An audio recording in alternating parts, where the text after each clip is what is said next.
Okay, we'll make the microphone a little louder. All right. And this is the Northwest Suburbs OFA Fiscal and Economic Issues Group July meeting. So if any of you are here to appeal your property taxes, that's next door. Cool. They can do it, but it won't work. Well, you know, I don't know if we have any expertise here or not. You know, what we're about, a lot of it is, understanding the facts, helping organize those facts to sharpen our arguments and communicate them to whoever your audience is that you deal with, whether that's in meetings, Bill's current events meeting, Facebook posts on New York Times articles, things like that. And so jobs, job growth recovered last month after in May we had only 75,000 jobs added, and prior months were reduced down by 75, so essentially we had zero net job growth in May. In June we had 224,000 jobs added, so it bounced back. I don't know, as I said last month, I suspected May might have been an anomaly. I don't know if that was flooding in Nebraska or what caused, the May numbers to be low. But, they seem to be bouncing back, although, as we'll see, they're still not, for the 6 months, they're still below where they have been over the last few years. But, job recovery, we've got more jobs than ever before. That's a good thing. How close are we to full employment? At some point, we gotta quit adding jobs, right? These are filled jobs or available jobs? Now, these are jobs that are working, people are working. Okay. The question on full employment, on one hand, I will go back to Donald Trump's comment when he said we had 40% unemployment. Because what that was that 40% of the people over 16 were not, working. They did not have jobs. And that's the employment population ratio. Now, a lot of those are retirees, a lot of those are housewives, a lot of those are students, but there's still a large group of people that, if wages go up, if it gets easy enough to get a job, they will, come back into the workforce or come into the workforce. And so the question of what is full employment, no one really knows. Go get a job for my pet turtle. Hey, Carl? Yeah. Can you move the water bottle? Thank you. Sorry about that. So, job creation in the first 29 months under Trump, 5.6 million jobs, not too bad. Prior 29 months, 6.4 million jobs, or 800,000 more before Trump. So, while the unemployment rate is low, job growth under Trump is not particularly outstanding. It's not bad, don't get me wrong, but it's not, it's not particularly outstanding. If you're just to point, if anybody isn't on my mailing list where you got a copy of this presentation, I'm happy to add you. Once we get a sheet to pass around, which Sarah's putting together now, and we'll get your email and we'll send you a copy of the presentation. So average monthly job creation, a little higher under Obama. 6 month rolling average for the 6-year period from 2012 to 2018 was 206,000 jobs per month. For the first 6 months of this year, 172,000. So again, not an incredibly low number. Certainly, more than is necessary to absorb the people, entering the workforce, minus the retirees. But it's a lower number.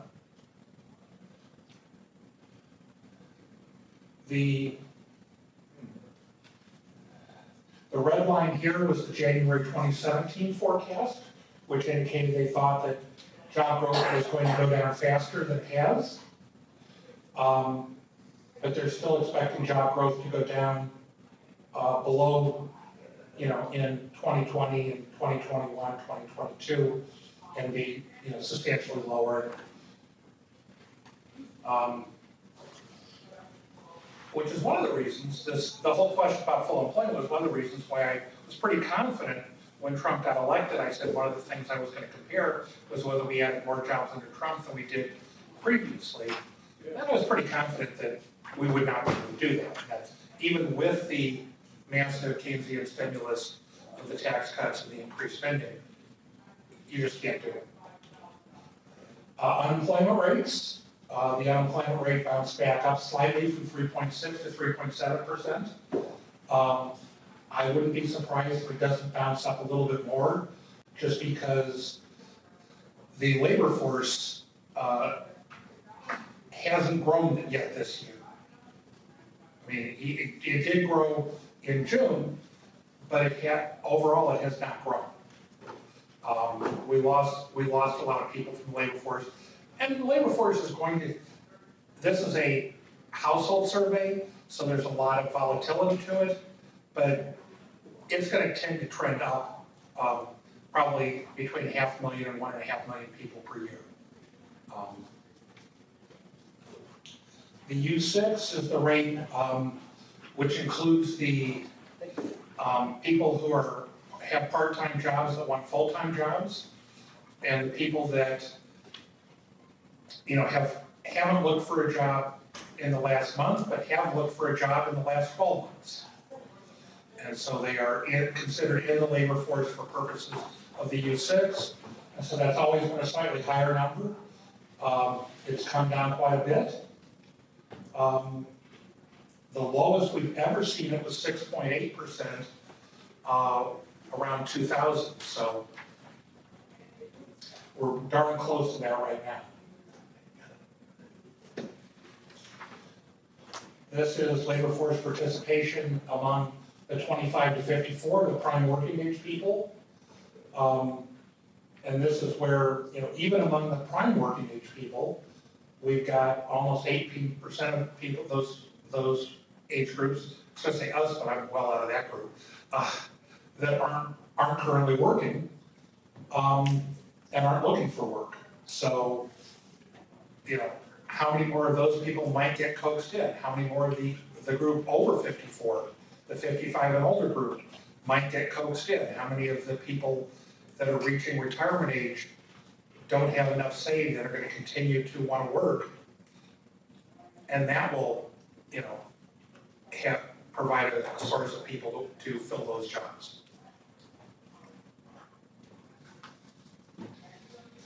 Inflation.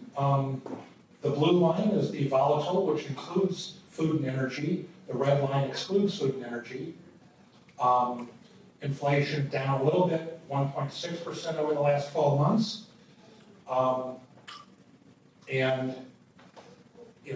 But that is, we'll see where that goes going forward, because a lot of that's dependent upon gas prices. Wage growth, nominal, has crept up under Trump. Real wage growth after inflation was down until this year.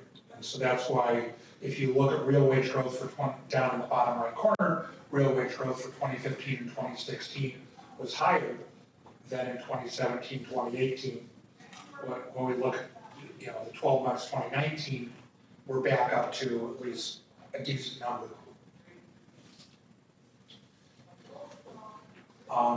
Certain things like tuition, college tuition, and healthcare are rising faster than the overall inflation. Certain things like food, cars, clothing. I saw a study recently about family budgets going back to the turn of the 20th century. Clothing used to be a big part of the family budgets. It doesn't even show up here. So certain things, are going faster. Certain things are going slower than the overall inflation rate. stock markets having a good 6 months. And for any of us that have retirement accounts or stocks otherwise, that's a good thing.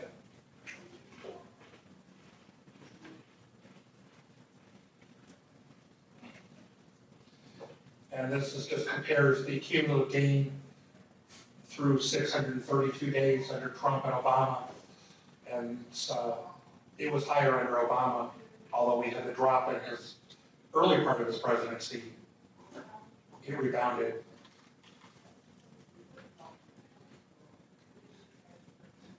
The budget deficit. Now that's something that's going up under Trump. Outlays at 20.3% of GDP is not that out of line, and it's down a bit versus some of the big years. The highest we ever got revenues was, I think, 20% of GDP back in 2000. They had reached that level and were going up before the Bush tax cuts. And then revenues crashed throughout the 2000s, and because we extended a lot of the Bush tax cuts, we've not gotten revenues back up to where they were, 20 years ago.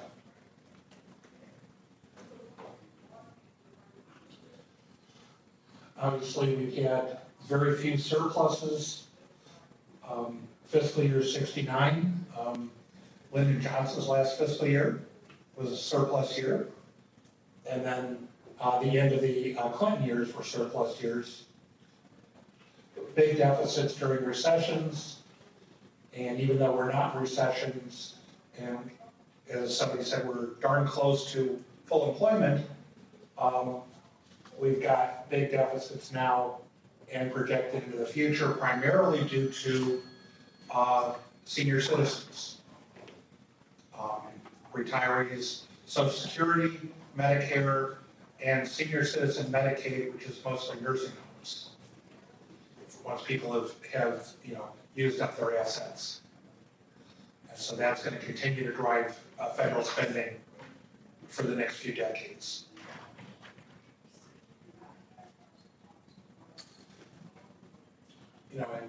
In nominal dollars, not even adjusted for inflation, we basically spent the same in fiscal year 2009 and fiscal year 2014. We actually had 3 years where we had an actual cut in spending from one year to the next in nominal dollars. We actually spent less money. Those were fiscal year 2010, 2012, and 2013. And the last time that had happened was fiscal year 1965. So this is not a frequent occurrence. The chart generally goes up, and it's definitely going up under the Trump years.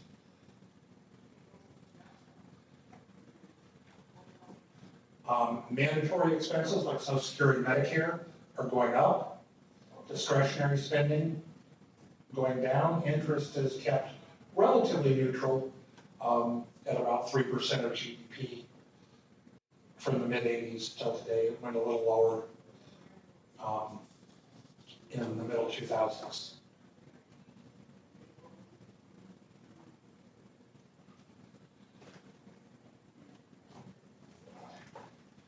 And this is where we're talking about what's been added to the deficit by policies that have passed since Trump took office. The tax cuts, as well as the spending increases for defense and non-defense spending that have been authorized.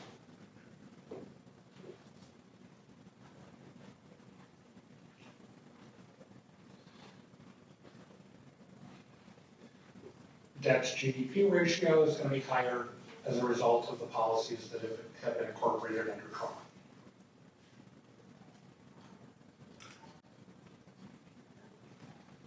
Laffer curve. Shall we? Well, the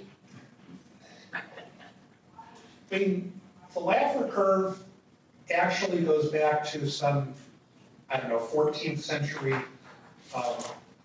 Muslim economist And Laffer actually credits that he did not originate. But the theory is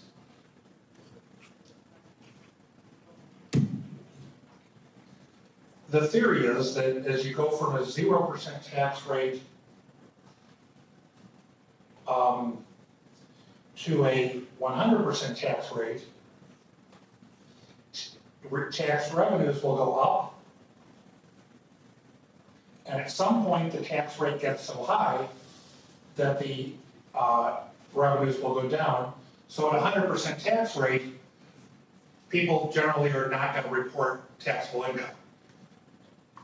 Because any income they report is going to be confiscated.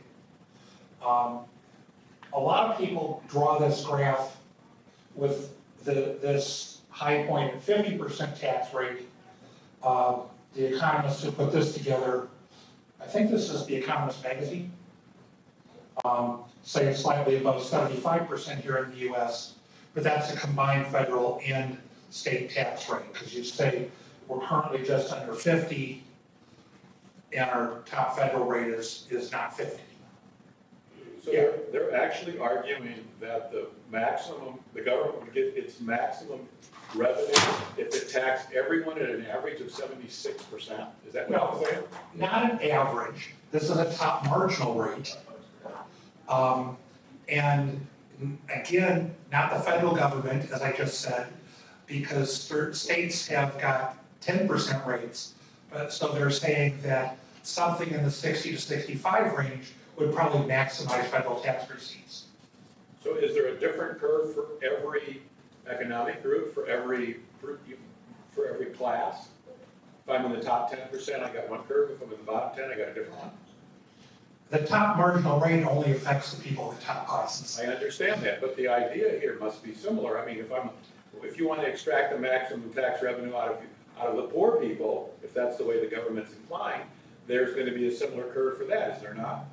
Someone could create one. No one, I think, is thinking along those lines. No one's been crass enough. And honestly, I don't think anybody's really saying, yes, let's go ahead and maximize tax revenue by raising the top rate to 65%. Although some folks on the left are wanting it back to 90%. So, but this is saying if you go back to a top federal rate of 90%, you're going to be on the declining part of the curve, which is one reason why it's not a good reason to do that. Yeah. Take 1 minute, just take me through the graph, and then explain why the top marginal rate is an indicator of anything. I'm missing that point. Well, the idea is that at some, and the top marginal rate, most of us pay income, our income taxes at various rates. We pay, Mark would be let's say 10% on the first X dollars and 20% on the next dollars up to, the top rate right now is 35% plus, some additional amounts, I think. Although I don't know, I'm not really sure what after the Tax Act of 2007, where the top rates ended up. And so that says that we're, at this point on the curve, actually what it's saying is, with the state taxes added in, we're just under a top marginal rate of 50% for the people that are making the top incomes. Which gives you, what's the 100? The 100 is the current level of tax receipts. Okay. And it's obviously, it's 100 in each of these countries, and it's just their current level, whatever that is. And so what this is saying is, we could get maybe 20 to 25% more if we raise the federal rate another 25%.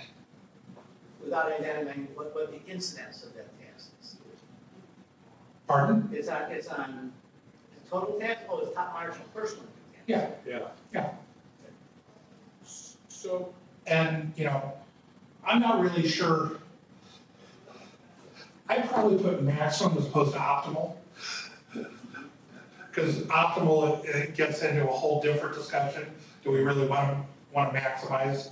But that's, but the idea is that the Laffer curve's real, but we are definitely, and have been since, certainly since we dropped the top rate, the top federal rate from 70% to 50% in the early 1980s. We've been on this side of the curve, so that if tax cuts were going to lead to a loss in tax revenues,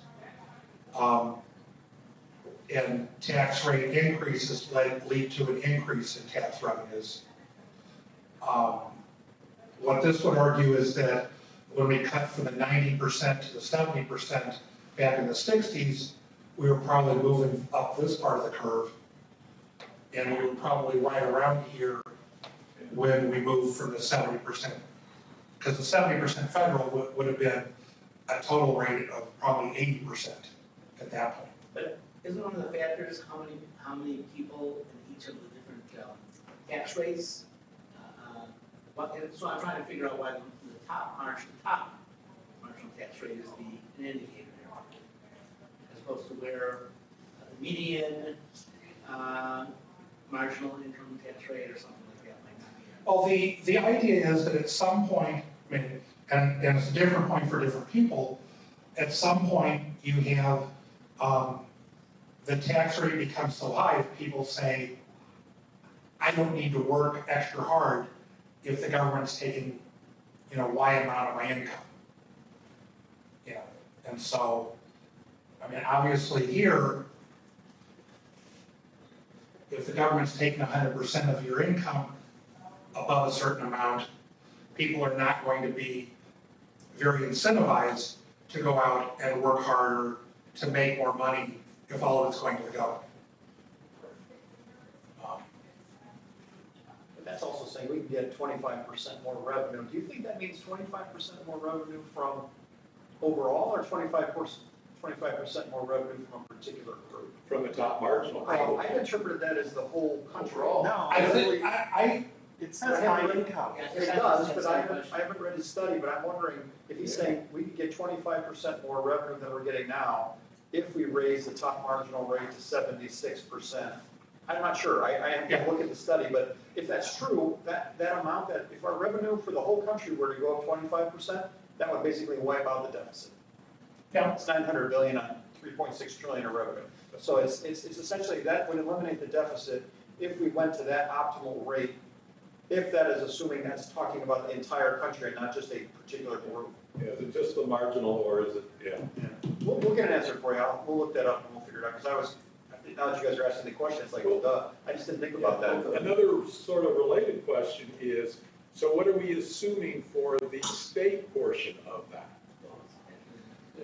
I mean, this is the sum of them, but if we talk about the US government raising its rate, but is that, we want the combined to be, it looks like, I'm roughly guessing, is that 76, 77%? The maximum? something slightly over 75.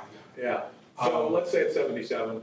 Well, each state has got a different tax rate. We've got, unlike France, which presumably, I don't know, but I would guess that it doesn't matter where you live in France, the national tax is probably the same. And there's probably, I suppose there probably are some local taxes and property taxes or something, but it's not as bad as the United States, I would venture, with 50 states. Again, But it's an important idea. I would grant that. I mean, I would think that that they appear to be using something around 10% for the top state rate here. Right, and what we're not talking about is, there's a point to tax at 100%. Okay? You don't want them to collect that money as income, you want them to invest it. Okay? So there's reasons to tax at high rate. That 90% tax rate collected almost no money. Congratulations, it met the Laffer curve. What did it do? It pushed a lot of companies into investing. Because why would you create income? Well, what even the 70% rate was doing was putting a lot of things into non-productive tax shelters. Yeah. Put a lot of money into non-productive tax shelters. I'm guessing the 90% rate did that in spades. There are ways that can be fixed too. There are rich people bribing politicians to not have it fixed. And they're doing an excellent job. And David, you want to take over on healthcare? Sure, why not? Okay. And actually, while he's walking up here, since I think we're gonna have time, what other topics would you guys like to see covered today? And think about that, and we'll ask you again in a little bit. And obviously, always feel free to ask questions.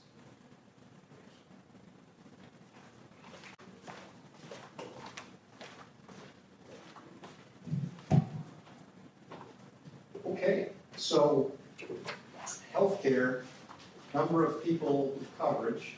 Obviously, the Affordable Care Act cut the uninsured rate down dramatically. About 20 million more people got coverage. That's at risk now, as you know. There's a lawsuit going through the Supreme Court, well, not the Supreme, it's going to the appeals court right now. There are some rumors that it actually, the original court that saw it, or that opined on it, gave it an unfavorable, it didn't help us. In other words, it's going the other way. It's helped us. The conservatives won that argument. They're looking at repealing it if you look at what the original court said. The second court is now looking at it, and the types of questions that those conservative justices on that, or conservative judges are asking, are indicating that it probably, they're going to also give us an unfavorable verdict, in which case it would be appealed to the Supreme Court. But Paul Krugman did an interesting article on that. He said that if the mandate penalty were $1, that according to the case that's being made, the conservative argument would break, would fall. Meaning the fact that the tax amount is zero, is allowing that argument to prevail. The conservative justices are saying, fine. If it was $1, their argument would fall apart. It's complicated. But if you look at Paul Krugman, if you look at what is written on this, he explains it in a very nice way. Basically, and Carl, you're going to have to help me here, if the Affordable Care Act originally, they treated this as a taxing element, meaning that if the mandate for it is like a tax, okay? And the justices of the Supreme Court said, that's okay, you can tax, that is a legitimate taxing power. What these guys are saying now is because the mandate has been removed, it is not a tax anymore. And not only does that say that the Obamacare is no longer constitutional, it's also saying that the rest of the law must fall as well. The entire act must be repealed. That made it through the first judge. Now the second group of judges, the appeals court, seems to be leaning that same direction. And so when that happens, then it goes to the Supreme Court. But again, if that mandate were $1, it would be a legitimate exercise of taxing power and the law would be fine. So that's why a lot of scholars have looked at this and have said, this is ridiculous. It should never have made it past the first court. It's ridiculous that it's doing well in the second court, and we'll see what the Supreme Court does. But the difference between a $1 mandate and no penalty is enough to call the entire Affordable Care Act unconstitutional. Well, we'll see about that. We'll see what happens. But I'm not going to hold my breath in the Supreme Court. I mean, you never know what's going to happen. So far, the good news is that the number of uninsured kept falling until 2016. But 2017 was the first year the number of uninsured actually started going up again, which is Trump's first year. And then it went up again in 2018. So about 2 million more people are uninsured now than were at the end of the Obama administration. And so that's up about 7%. So when you're arguing with your friends about the joys of living in the Trump era, you got about 2 million more people uninsured, it's up by 7%. Now, the Kaiser Foundation does wonderful research on this stuff. If you ever need to find something out about healthcare, just type Kaiser when you're searching, and then whatever the question is. And you'll get these wonderful, very easy to understand papers from them. This one shows which states have adopted the Medicaid expansion. And that was about 10 million, about half of the coverage under the Affordable Care Act was through the Medicaid expansion. So you can see the Confederate, our friendly neighborhood Confederate states in the lower right-hand corner, none of them expanded the Affordable Care Act. And then so the orange are the ones that did not expand, and you can see the key at the bottom. So the blue has adopted, so Nebraska, Utah, Idaho have adopted, but have not implemented it just yet, but it's passed the laws. They passed the laws, and then the other states have all adopted it. There are 4.5 million people that would get care, would get essentially insurance through Medicaid if these other states expanded it. So the Affordable Care Act helped about 10 million people get Medicaid. There's another 10 million or so on the exchanges. Another 4 million people would get Medicaid if these other states expand the Affordable Care Act. So these people in these states, mostly Republican of course, are punishing their people for no reason because the federal government would pay for that, or almost all of it. So they've just chosen on principle to punish their people. And they have not been punished for that. They continue to get reelected. So I can't argue that. Some people vote against their own economic interests or their own healthcare interests, but that's up to them. But that orange area here is 4.5 million people that can be covered if they just expanded the Affordable Care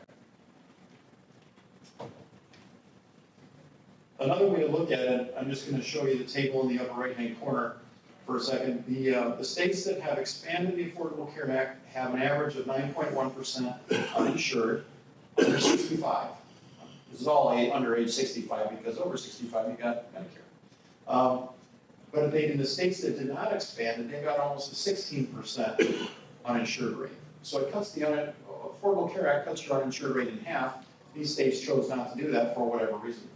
And then this, it's harder to see, but it's in the upper left-hand corner. You can see the percent uninsured by state. So the darker that gets, the higher the uninsured rate is. The darkest items on there are 14% and higher.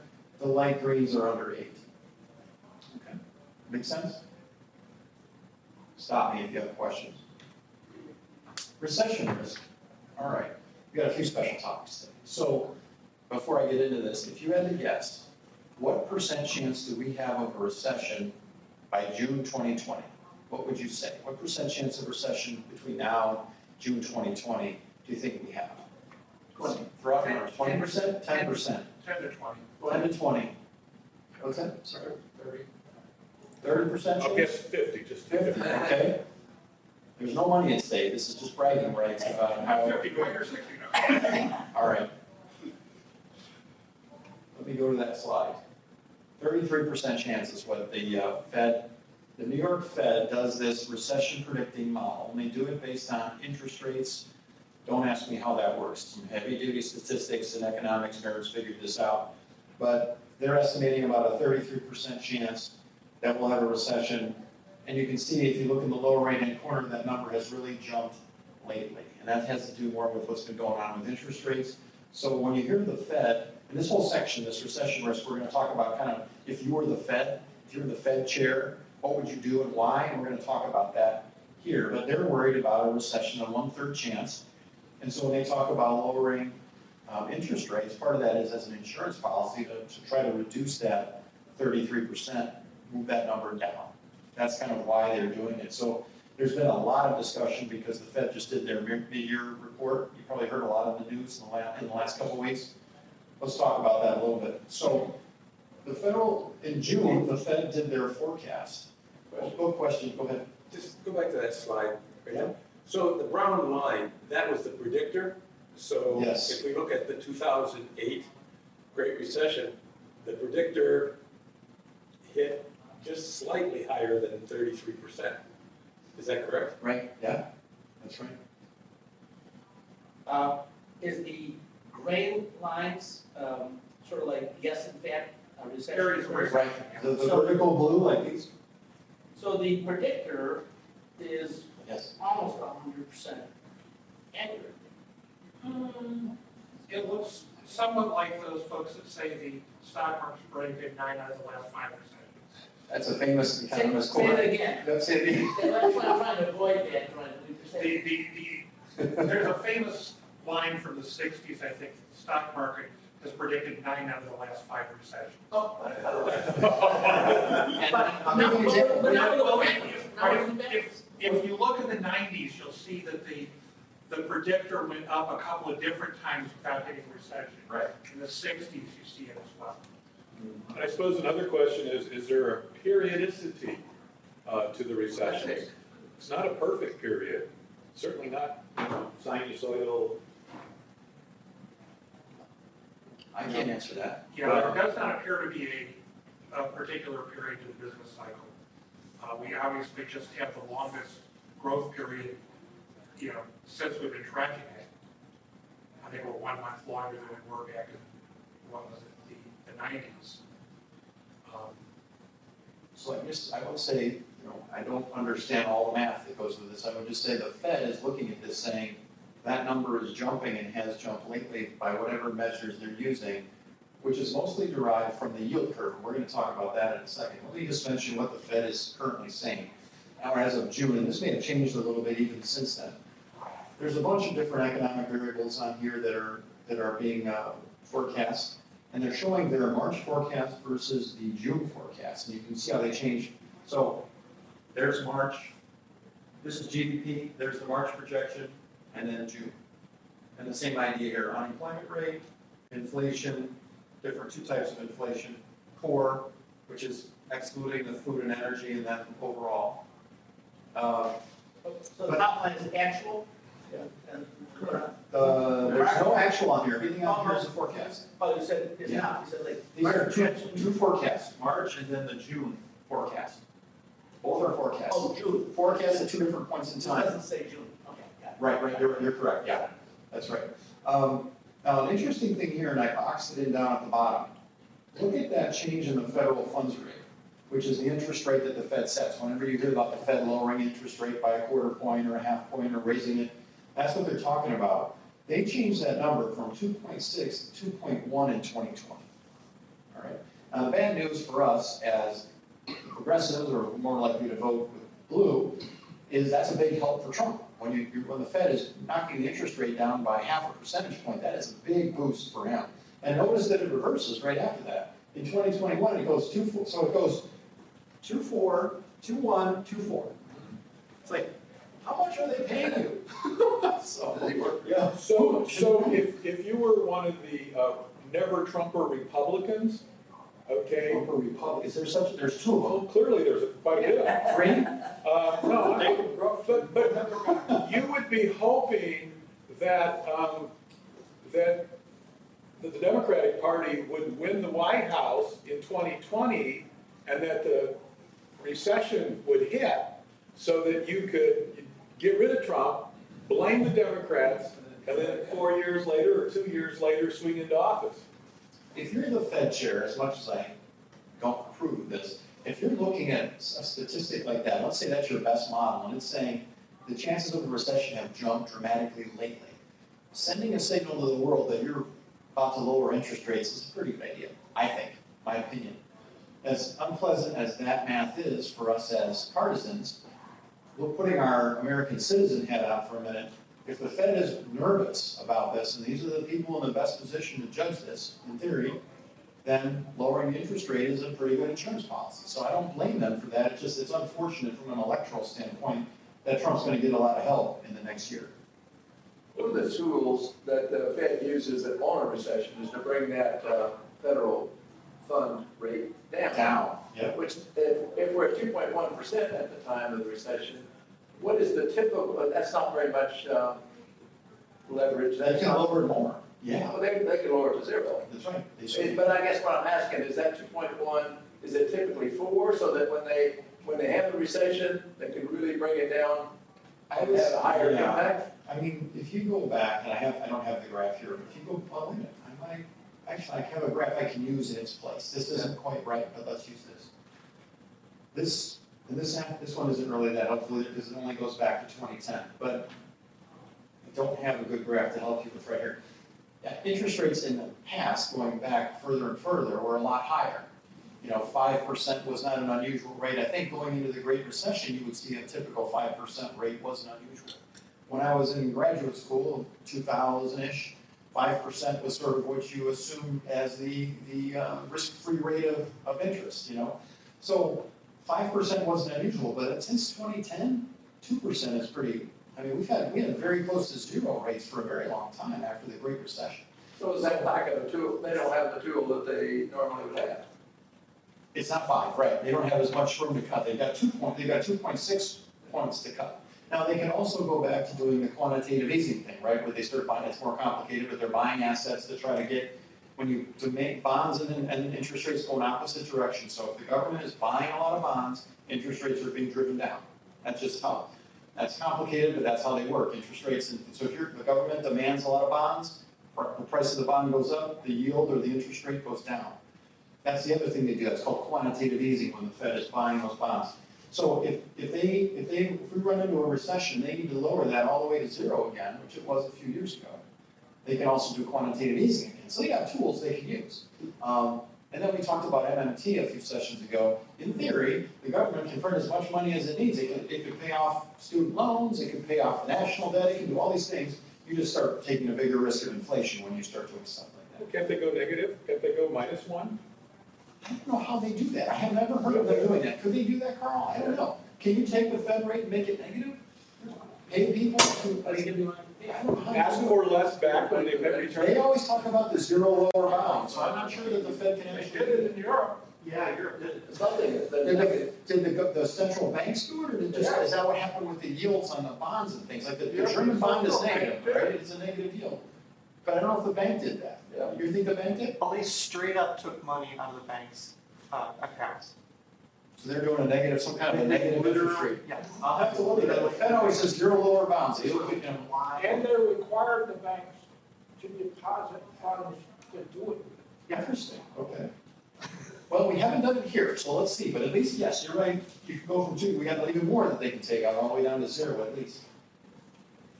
So, Fed's worried about a recession, they're talking about lowering rates, you heard a lot about that in the news. Dave? Yeah.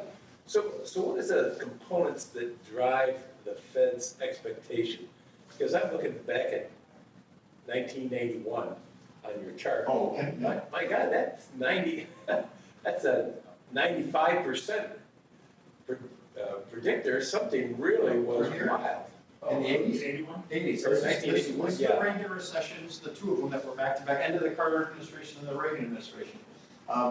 Yeah, I mean, that was a, Well, that was when we tightened money, we took the prime rate over 20% 2 years in a row. Volcker, Paul Volcker crushed inflation. But that was after the recession started, No, no? that caused both recessions. Oh, And that's when your mortgage rates were going up to 20%.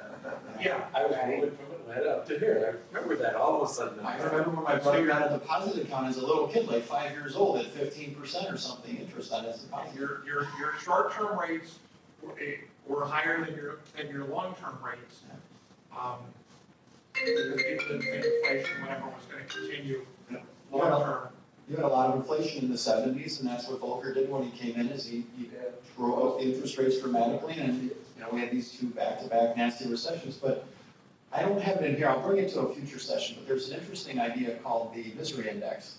It's just, all they're doing is adding the inflation rate and the unemployment rate together. And that was extremely high going into the Reagan era, and it came down throughout the Reagan era, and it's gone up and down since then, but it's really, really low right now, obviously. The unemployment rate's very low, and the inflation rate's very low, so the misery index is about as low as it's ever been right now. We'll look at that in the What a bad future. indicator it really is, Pardon? which really shows you just that it's a bad indicator. It doesn't tell you a whole lot. Well, low inflation, low unemployment is pretty good news for Low people. unemployment's good, the inflation, as long as your salaries are going up with it. Well, okay, that's true. It's not a real okay, all right, fair enough. Hey, but you wouldn't want it the other way, you wouldn't want them both going up, either of them going up. So, you know, One of the, as you know about the Federal Reserve, they're worried about 2 things, well, they don't worry about a lot more than that, but the 2 parts of their mandate relate to employment and inflation, okay, or at least growth and inflation. So what this says is this is for a 10-year treasury. One of them is protected by inflation, one of them is not. And what's happening is, sorry, you got, 10-year and then the other one. So what this is saying is that, sorry, let me rephrase. This is the 10-year rate minus the 2-year rate, okay? You would expect the 10-year rate to be, I'm sorry, I keep saying this wrong, I apologize. It is the same security, a 10-year treasury One of them is inflation protected, and one of them is not. Okay, so it's a 10-year bond, one's got inflation protection, one doesn't. What that means is that if you are a bond owner and you have that inflation protection, they will bump up your principal by the inflation rate every year, some inflation indicator. So there's really two lines that are sort of showing the same thing, they have different terminology more or less. But what this shows is that that last reading of 1.66%, what that says is that a person that owns that bond, whether it is inflation protected or not, is only asking for about 1.66% in a premium. So I'm willing, if I don't get inflation protection, how would I say it? If I just take the regular bond, I want 1.66 more than if I just take the inflation protected bond. All right? So I'm betting that inflation is 1.66%. That is extremely low over 10 years. This is a very low expectation. So the Fed is saying nobody's worried about inflation right now, over at least for the next 10 years. We can stimulate the economy a little bit if we're worried about a recession without having to worry about inflation. I apologize for botching my explanation. There's more written over here on the right-hand side that can clarify that. But 10-year bond, that's regular 10-year bond that's protected against inflation, not a big difference, 1.66%. The difference used to be a lot more, and now it's pretty darn low. It's been lower, but it's very low. So investors are not worried about inflation. One of the coolest things about these kinds of things is when you take two securities that are almost the same, but you change one thing about them, you get a lot of insight into the world, especially when I can explain it.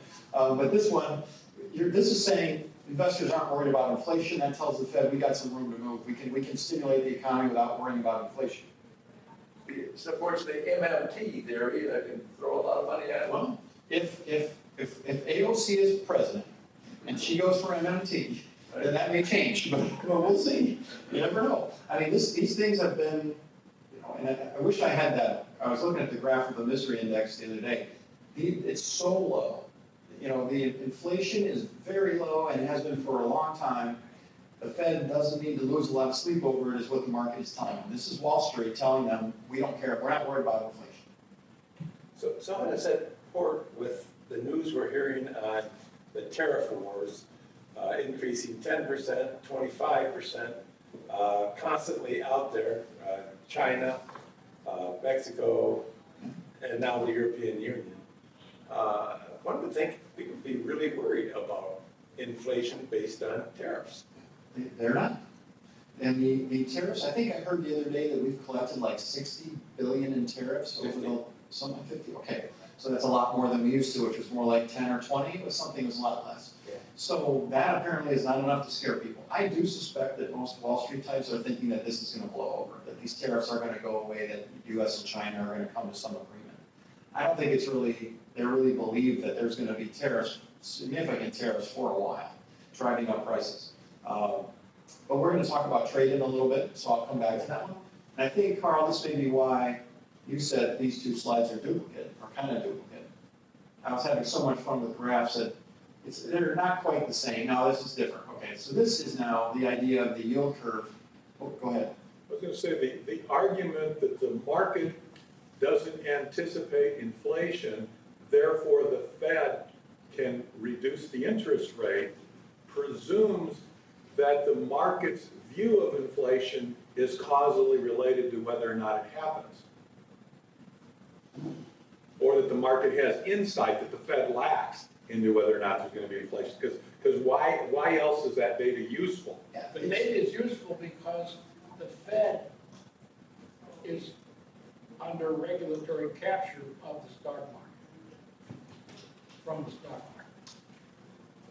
So they're managing the interest rate to preserve the rentier as well. Who's that?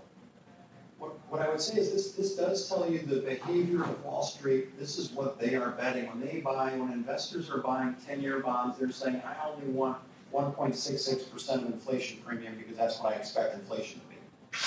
And that is not very much at all.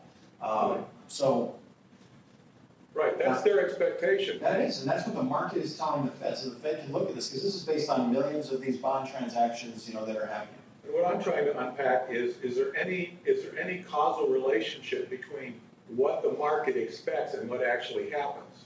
Do they know what they're doing? Yeah, That's, Inflation expectations, especially going back to the seventies, to a great extent, helped drive the inflation at the time. And so I would say there is some relationship there, whether it's 100% correlation, I would say no. But there's certainly, back in the seventies, there was a heavy correlation between expectations of inflation and then seeing inflation. Or was it the other way around? There was a lot of inflation and people expected there to be a lot of it. Yeah, but it kept growing. I know. Yeah. and I think also this is saying that they don't think that labor is gonna have a lot of wage power, right? Because they don't think that labor is gonna have the success in driving up wages significantly, which would drive inflation. This is also sort of a measure of labor power, or thoughts about perceptions of labor power, which is, labor doesn't have much power right now. Because in theory, it would be labor wage growth that drives that inflation. It's not gonna be likely an external shock. Could be tariffs. Tariffs is a sort of a shock. They can do it, but usually inflation is driven by wages. You know, if you go back to oil shocks, okay, that was a shock from the other side, but it's usually wages, and they're saying here, we don't think wages are gonna cause much inflation the next decade. Another way of looking at this is the difference between the 10-year rate and the 2-year rate. If you're willing to lock up your money for 10 years, you would think that you would expect a much higher rate of interest on that. You would say, if you wanna hold my money, if you want me to commit to a 10-year term, I'm gonna charge you a lot more interest than if I'm just committing to a 2-year term. Then the answer to that is no. The difference is almost nil, and that's extremely low. If that becomes negative, that's when you hear the term inverted yield curve, where the long-term rate is actually below, the short-term rate. So this number has come, it's not hit zero, but it's come very close to zero. So this is another thing the Fed looks at. In fact, this kind of behavior has a lot to do with this kind of modeling. This modeling is based on this sort of yield curve, these types of relationships. Exactly how it works, I don't know, to be honest. But this yield curve that has come down here, what they watch for is, if that were to turn negative, historically, an inverted yield curve has been a predictor of a recession. And as Carl said earlier, sometimes yield curve has inverted and you haven't had a recession, or the yield curve has inverted and there's been a long lag before there's a recession. But I'm not going to read all this; it's here for you guys. But William Dudley, who was on the Fed board back in January 2018, gave a speech which I recommend. It's linked here. It's aging well. Let's put it that way. And Fed speeches generally, I think, are, the ones that are designed for a general audience, are a great source of information. I mean, you're going to hear a lot of the things that Carl and I talk about. We steal from these Fed speeches. I mean, they're really helpful. Or articles about the Fed speeches. So, a couple things he says here, and I've highlighted them in red. Quantitative easing, I mentioned it before. If the Fed buys a lot of bonds, drives up the price of bonds, yields fall. And he's saying quantitative easing in the U.S., but also abroad, has been dropping those interest rates down. It's an unusual pressure downward on interest rates that we don't normally see. Also, he's saying, historically, even though yield curves are correlated, meaning they tend to go together with recessions, he doesn't understand the cause. Why is it that because the interest rates are low, that the interest rates are inverted, that there's going to be a recession? He's not sure he understands the causal element. It's an honest admission. Yeah, right. He talks about it down here a little bit more. He says, as I see it, and there's a pretty lengthy statement here, but he's saying that, last sentence, you can read it with me, but investors anticipate that such a regime will slow the economy and be followed by a reduction in short-term rates. They expect, I guess, if you're an investor and you're concerned that interest rates are going to drop like crazy, you will behave in a certain way that makes that happen. So it's sort of like yield curve, because it is correlated with a recession, a yield curve causes behavior that creates a recession, but he's still not sure about that causal mechanism. So I thought this was a really helpful speech, and you cited there. All right. A couple more things that talk about recession risk. This is one that indicates there's very little recession risk, which is the labor market is very, very strong, as you would expect, with very low unemployment. So this is another measure called the initial jobless claims. How many people are filing for unemployment? Very, very low. Purchasing Managers Index is sort of the view of how confident are purchasing managers, often in manufacturing, that the economy is going to do well. A reading above 50 means they're confident, and a reading below 50 means they're not so confident, and it dropped to 50.1. So it's the lowest it's been since 2009. So they're getting a little nervous in manufacturing bill. Here in business investment, we all heard that there'd be this gigantic boom in business investment because of the tax cuts. You got a little boost, but nothing unprecedented. I mean, this graph, there's nothing like crazy happening in 2018 over there on the far right. And in fact, it's come back down to where year over year, investment's only up like 1.3%. So it's not something where you see this giant reaction. And since it's slowing a little bit, it's another thing that the Fed's saying, manufacturing orders are slowing down a little bit. Yep. You would think that as we approach full employment, there would be significant investments in automation. It makes sense. I can tell you just in my role that I have is in my day job, a lot of consulting firms are pushing something called robotic process automation. And believe it or not, it's not robots, it's software for services. So if you can imagine anytime a clerical worker or even mid-level worker is doing a lot of data entry, like they put data into this system and they type it into that system, these guys have software tools to automate that are a lot more simpler to use than some of the things that, like having your IT department interface to systems. They can actually use tools to kind of make that really simple, that even a normal person can use. And they're really pushing robotic process automation. So automation is coming to a service job near you, just a question of how long it's going to take. But yeah, that would be logical that if you expect to run out of workers, you're going to try harder to automate. Or if the workers become a lot more expensive, like McDonald's putting kiosks everywhere. One other indicator is, so the Fed is looking at all these types of measures. I think one example here for the bank lending standards is that there's nothing really particularly unusual here. I mean, they're still pretty easy. Banks are lending to businesses pretty easily. They're not jumping up the rates. In other words, this would be saying banks are worried. When it's down here, the banks are not worried. And so this one down here, banks are not worried. Okay. So the Fed is looking at all these different signals, and so if you're a Fed chair, you're reading through all this data trying to figure out how much should I lower interest rate. Great article, I really recommend down here, saying that is this environment telling us that certain economic tools that people have relied on for the last 30 or 40 years are no longer as relevant as they used to be? And perhaps they were wrong to begin with. So a few things here. The idea with crowding out is that if the government, the idea is that people put money in the banking system and then businesses borrow that money. So households save, they didn't put the money in the banking system, businesses take the money out and invest it. They borrow it and invest it. The idea, if the government suddenly decides it needs a lot of that money, is that business and government get into competition, and what happens to the price of money goes up, which is the interest rate goes up. So that's called crowding out, that the government is crowding out private investment by grabbing all that money. That has not happened. There's plenty of savings in the system, the government can borrow more, businesses have everything they need, and that's why interest rates are so darn low. If they were competing for that scarce savings, you would see interest rates starting to go up. Normally, when unemployment is so low and the economy is doing so well, you would expect to see crowding out and interest rates rising naturally. They have not done that. So is the question, why is it that savings by households is much larger than investment by businesses, and so that these interest rates are not being bid up? That's the question that we don't have a good answer to. Why is that? If you guys have any conjecture, if you have any insight, please let the Fed chair know, because he's wrestling and trying to figure this out. But we're not seeing crowding out. That's number one. Number two, we're not seeing big gains in inflation. There's something called the Phillips curve. You may have heard the term. It's this relationship between inflation and wages and unemployment, I'm sorry. And low unemployment is not causing these wage gains to go through the roof. They're going up a little bit, but not in a major way. And maybe that's less labor power. There's almost no union power. The U.S. has gone from manufacturing to services, but unions haven't really hit big in the services the way you might have expected. So that's not happening either. So the Phillips curve relationship is going away.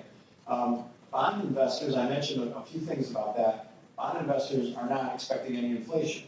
And you'd say, well, why not if we're at really low unemployment? Growth is slow despite low unemployment, low interest rates, high budget deficits. You would think GDP would be kind of rocketing right now. It's not. In fact, it's falling back toward 2%. You can see those Fed forecasts. And then also, the Fed, from after about 2016, well, actually it's 2016, when Trump said he's going to do a big stimulus program, the first reaction from the Fed was, we're going to raise interest rates to offset that. We're worried about, the economy there's too much gas being thrown on this booming economy that's near full employment. That didn't happen. And now they're talking about going the other way, which is they're now more worried about a recession, and they're talking about lowering interest rates. I mean, to lower interest rates when you're really close to full employment, and the unemployment rate hasn't ticked up, they are really out in front. They're getting further in advance of these things than you would normally expect. So all of this stuff is not what historically you would expect to happen. It's a little bit different. And maybe it's aging of the country is a little bit different. There's just a pervasive lack of demand because the older the country gets, the more people save, they spend less. There isn't really a good understanding of why all this is happening. So I recommend that Neil Irwin article. He asks a lot of great questions. Nobody's got a full answer to all these questions. They're wrestling with these right now. So we get to do that too. You guys want to take a break? We're about 8:05. You want to hit it? Let's take 10 minutes. We'll come back at about 8:10, 8:12.